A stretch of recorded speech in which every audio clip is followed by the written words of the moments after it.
Hello, dear listener. Today I want to take you on a journey. A journey into fear, into darkness, and into courage. It's a story about a young girl, alone, lost, and afraid. But it's also about how strong we can be, even when everything feels scary. So, get ready. Close your eyes, listen carefully, and imagine each step, each sound, each heartbeat. This is the story of a girl who found herself in a place no one should enter, an old, forgotten house at the edge of the world. Her name was Lily. She was 13 years old, with dark hair and curious eyes. She was visiting her grandmother for the school holidays. The small town was quiet, peaceful, and surrounded by thick forests. Lily liked to walk alone, to explore, to feel free. She often imagined herself as the main character in her favourite stories, brave, smart, strong. But even the bravest characters face something truly terrifying. That afternoon, the sky turned grey. The wind was colder than usual. Still, Lily put on her jacket and went for a walk through the trees behind her grandma's house. The forest looked magical. The leaves danced in the wind. Birds sang. Everything felt calm. But as she walked deeper, the trees grew taller, thicker, darker. The sounds of birds disappeared. The sky above was now hidden by the branches. She looked behind her. The path was gone. She tried to turn back, but nothing looked familiar. Left, right, every direction looked the same. She was lost. Lily tried to stay calm. She held her phone in her hand. No signal.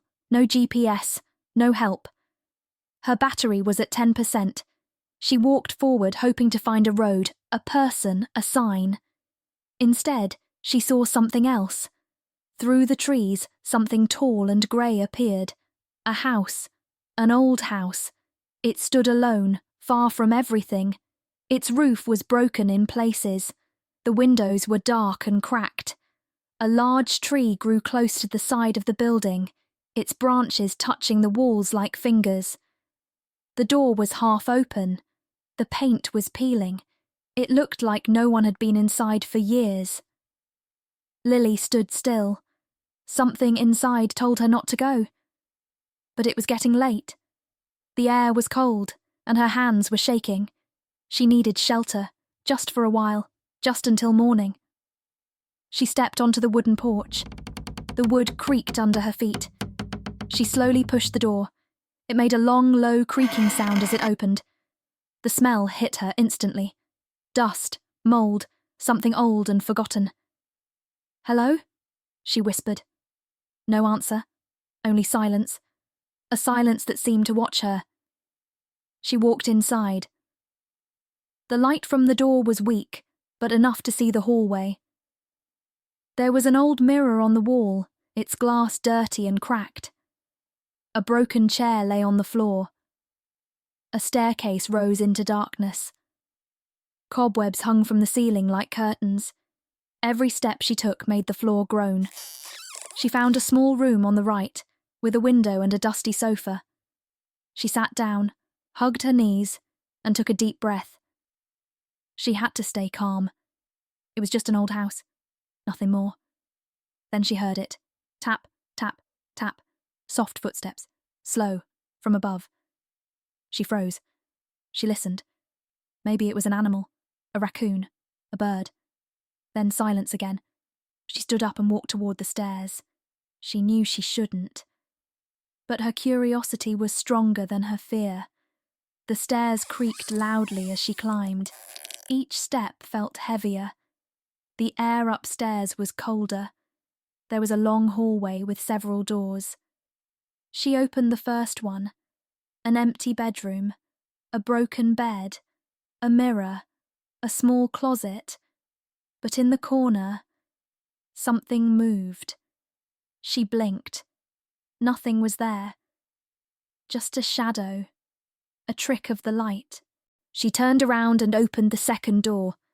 A children's room. Toys on the floor. A doll without eyes. The wallpaper was peeling. There was a name written on the wall in faded red paint. Anna. Suddenly, she felt like someone was behind her. She turned quickly. Nothing. But the air changed, colder, thicker, like the room was breathing. Then she heard a whisper, soft, broken, close to her ear. Go! She ran out of the room. Her heart beat like a drum. She wanted to leave the house, but the front door was gone. She ran downstairs. The hallway looked different, longer. The mirror was no longer cracked. In its reflection, she saw herself, but different. Her reflection smiled, but she wasn't smiling. She stepped back. The mirror shattered. Her hands were shaking. She sat on the floor, hugging herself. Tears ran down her cheeks. She thought of her mom, her bed, her warm kitchen. She whispered, "I want to go home." Then she remembered her father's words again. Fear is not the enemy. Fear is the warning, but you are the one who chooses what to do. She closed her eyes. She breathed in and out. "I am not afraid," she said softly. "I am not afraid." The house listened. The whispers grew quieter. The shadows moved more slowly. She stood up. She walked back through the hallway. She passed the strange rooms again. But they looked less scary now. They looked empty. As she walked, she began to speak out loud. "This house is not mine.